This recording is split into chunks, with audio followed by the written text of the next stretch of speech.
reaching the institutional level that is the concern of human rights. With Locke, he makes a different argument because, unlike Kant, Locke thinks that you cannot be coerced to enter the civil condition. You cannot be coerced by other people to be part of the civil condition, to leave the state of nature and become part of the civil society. For Kant, you can. I mean, you can coerce other people to enter, to leave the state of nature, because if they do not leave the state of nature, they are still ready to wrong you and to. I mean, it's a little bit complicated, but if you do not leave the state of nature, even if everybody has the natural right to external freedom, there are no impartial way of adjudicating claims about freedom made against one another. So there is no third party, that is the state, the judge, that in the case of a controversy is about, have you overstepped the limits of my freedom? And he said, no, I didn't. But no, you did. And so there is no third way, impartial way in which this contrast about, spheres of freedom, the extension of my freedom compared to yours, can be adjudicated. So your natural rights are always provisional, Kant says. They are never, it's not conclusive, I forgot the term, but they are not secured, let's put it this way. So that's why there is the possibility of coercing other people to enter the civil state. For Locke, according to John Simmons' reconstruction, there is no such right of individuals to coerce other individuals to enter in the civil society.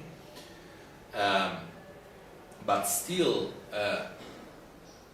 Simmons says, also, if we start from Locke, there is an equally good way of reaching the institutional level that we need to be faithful to human rights. Now, the way he does that is by arguing that in the modern world, most of us have been subjected without our consent, because he's a Lockean more than a Kant. Simmons is a Lockean. So he says, we have been subjected without our consent to political, legal, and economic institutions that deeply affect our life prospects. Institutions that are extremely wide-reaching and straightforwardly coercive. Being subjected at birth to the basic structures of our societies is not a way of our choosing anything. So we are born into the state. It's not at one point they ask us, do you want to enter the state? No.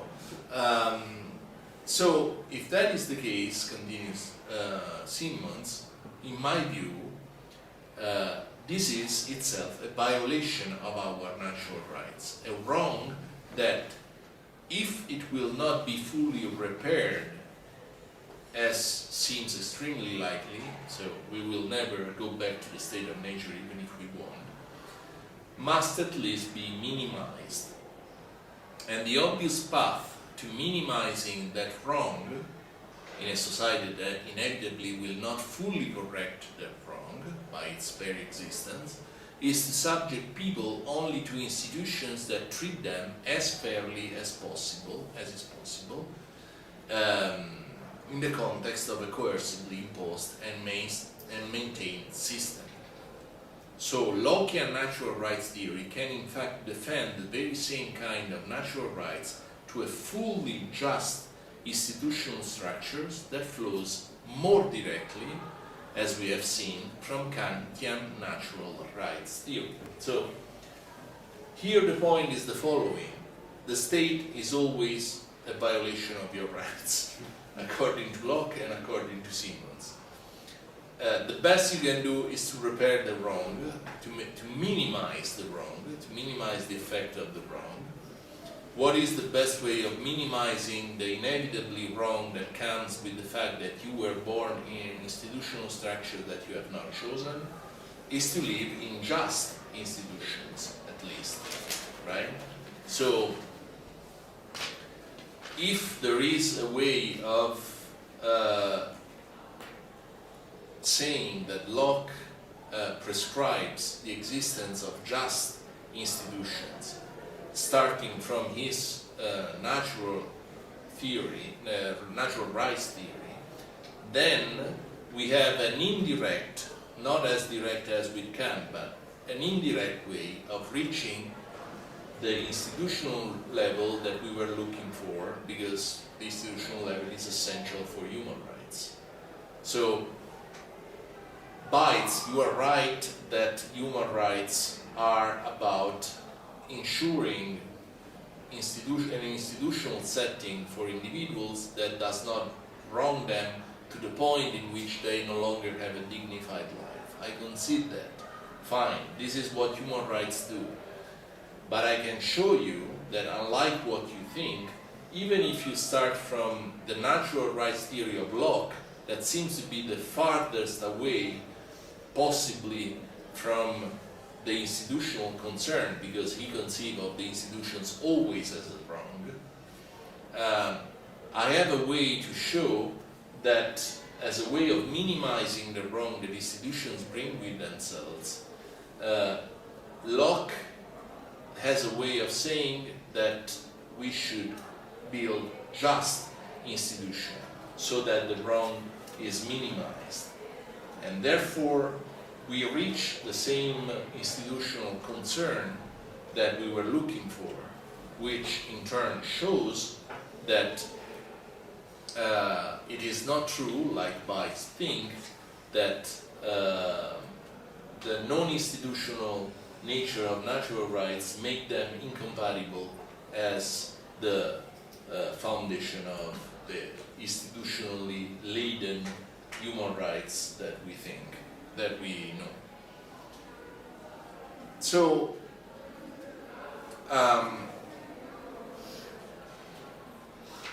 I agree with Simmons. I don't know what you think. I don't agree so much with his idea that institutions are always wrong. I'm not as Lockean as he is.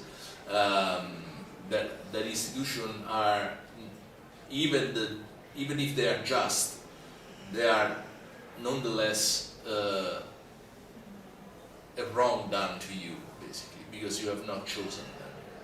It seems that he has in mind something like the following: at one point, to be fully fair to people, they should be really given the opportunity to choose the anarchical option or the institutional option. If they are not given this option, already a wrong is done to them. Kant doesn't think this way. Kant thinks that anarchy is always wrong. It's not a question of choice. It's always wrong. Because you put the natural rights of people in danger by living in an anarchical society. Locke, according to Simmons' reconstruction, thinks otherwise. You cannot be coerced to enter the civil society. It has to be your choice. And since it is never our choice, institutions are always wrong. But even if that is the case, you want to minimize the wrong, and the only way in which you can minimize the wrong is to live in a society in which your natural rights are secured. It is not true, like Bites thinks, that starting from a naturalistic conception, you will never be able to be faithful to the institutional dimensions that is so prominent in human rights. And similar things could be said about the timelessness nature of human rights. It is true that we talk about a timeless right to freedom of expression that each individual has, whereas today in the human rights list we find freedom of the press, more concrete things, but there is a rather straightforward way of starting from the timeless and natural right to expression of your thoughts freely and without fear of consequences, to the various declination that you may find according to the technology that your society puts at your disposal to make this into a more concrete, historically determined right. So now, natural rights may be timeless. Human rights could be bound to the institutions and to the technology and to the specificities of your society, but that doesn't mean that one cannot be the foundation of the other. So, I mean, yeah, that's a very, very good answer to this mainstream political philosophy that not only, like with rules, things we do not need, it's possible that there is, but we do not need a moral foundation of human rights. But to this stronger position that says, it's not just that we don't need it, it's that it is not doing any good, it's actually harming the case of human rights, trying to put them in connection with a higher moral foundation. So what do you think? I mean, do you have clarificatory question? Was I unclear on some of the passages? Or if you want to comment whether you are convinced by Simmons, by Bites, where is your heart before your reason? I think thinking Leo Strauss. I think for him, I don't know. Leo Strauss, you said? Natural rights is not timeless for him, I think. Oh, that's interesting. Why? Why? Tell me more. Maybe, I think maybe for him, human rights is the same thing that natural rights. Okay. So they are both Denomination, justice. nonsense upon stilts, as Bentham famously said. No. Well, I mean, I don't know Leo Strauss' theory of human rights, if he ever said anything about human rights, but I suspect, knowing a little bit of him, that he's kind of skeptical about human rights, like many other philosophers have been in the history of philosophy. Famously, the first one was Jeremy Bentham, who said, oh, this talk about natural rights, in fact, he wasn't talking about human rights, natural rights are nonsense upon stilts. You know, stilts are, when people have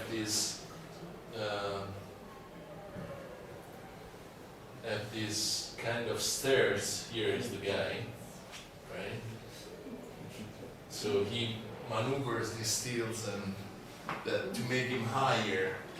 I don't know, trampoli in Italian, I have no, stilts in English, I have no idea in Portuguese. So, so human rights are nonsense upon stilts. Why upon stilts? Because there is a big rhetoric about them. So they come as if they were grand things, but they are still nonsense. But I think he valorized. You think? What? Strauss valorized natural rights. Okay. He has a good point of view of this subject, but I'm not sure he differentiates from legal right, but in my point of view, he thinks human rights as the same thing that human rights. He thinks natural rights as the same thing as human rights. And since he valorizes, as you say, since he likes natural rights, he also likes human rights. They are history, and they are not timeless. Well, I'm afraid I don't know enough about Leo Strauss to answer that question, but thank you for pointing that out. And I would expect him to be a little bit more skeptical, but that's just a conjecture. It's not that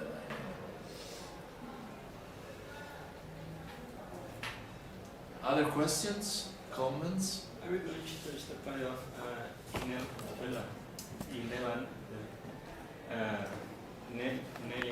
sorry. Inalienable. Inalienable. Okay. Thank you. Tomorrow or? No, tomorrow I think I'm going to impose on you my own view, specific view. On, Okay. And but yes. if you want to talk about inalienability now, Yeah, because I'm happy it's to do it. just a point that I was immersing liberal debates Yeah. against libertarians, for instance. Right. And do you think an account of human rights, for example, could support, give a reason why basic rights or human rights, anything are inalienable? So are you asking whether I think that if you emphasize human rights as inalienable, you are making a libertarian point? No, if you emphasize dignity, for instance, as a foundation, you Yes. will have a stronger reason why human rights, or in another context, basic liberties should be inalienable. Ah, So a defense of a liberal point of view against libertarians, which think that they should not be inalienable. okay, I see. I don't know, I have to think about it.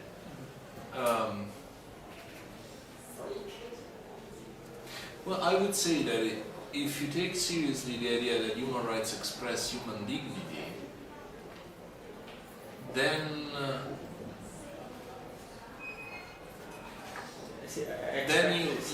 there are certain things that are inalienable, yes. No matter what you do,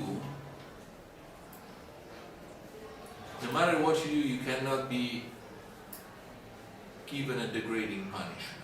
I mean, it's an open question whether that penalty is degrading. I think it is, but I think it's wrong. I don't think it's degrading. But it's certainly the case that certain things resist any possibility of being lost. So in this sense, I agree with that suggestion.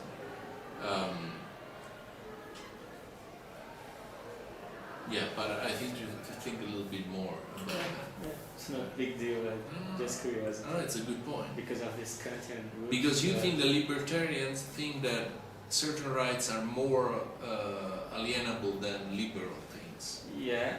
Like what? Basically, all the basic liberties the liberals point out for libertarians are alienable. You can. Really? Yeah. Why? I mean, no one Because- thinks that you can lose your right to vote. For Yes, example, your civic rights. Yeah, because it's yours. They are derived from what they call self-ownership. So it's just like They can be sold in a sense. Exactly. They can be given Exactly. away. In this sense. yeah. Yeah.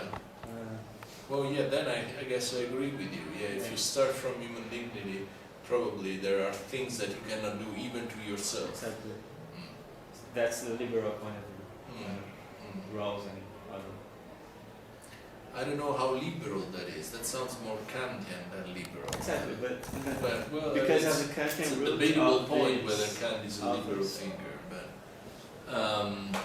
well, okay, yeah, but in general, I agree with you. Yes. Yeah. Professor, Yes. you show that there is no inconsistency between just saying that our human rights are derived from natural rights. Yes. So there's no logical contradiction in showing this. Mm-hmm. But tomorrow, are you going to make the point of a case for the existence Of human dignity. human dignity or something Yes. like this? Because I think it's something very different to say that there's no inconsistency Oh, between yeah. something and to show that That- this may exist in absolutely. reality and people have natural rights and things like this. Yes. I'll try to do that, and I don't know if I was fair enough to Simmons, but I do think that he doesn't say much about the validity of natural rights. He makes this huge hypothetical argument that says if natural rights are grounded, then there are no principled reasons not to use natural rights as the major premise to derive human rights. But of course, the if is still there, right? So yeah, I'll try to say something. I mean, I'm still working on it, so do not expect a fully fledged account of human dignity and why we have them, but why we have it. But yeah, that's pretty much what. Well, then I don't agree with this because I'm inclined to believe that there's a foundation for human rights and the moral itself. Mhm. But I really think it's very difficult to make a case for the existence of that. Yeah. Some kind of objective foundation for something like this. It's the most difficult thing to do. We like only difficult challenges, otherwise yeah, we get bored. Yeah. All right, thank you so much, and see you tomorrow. Thank you.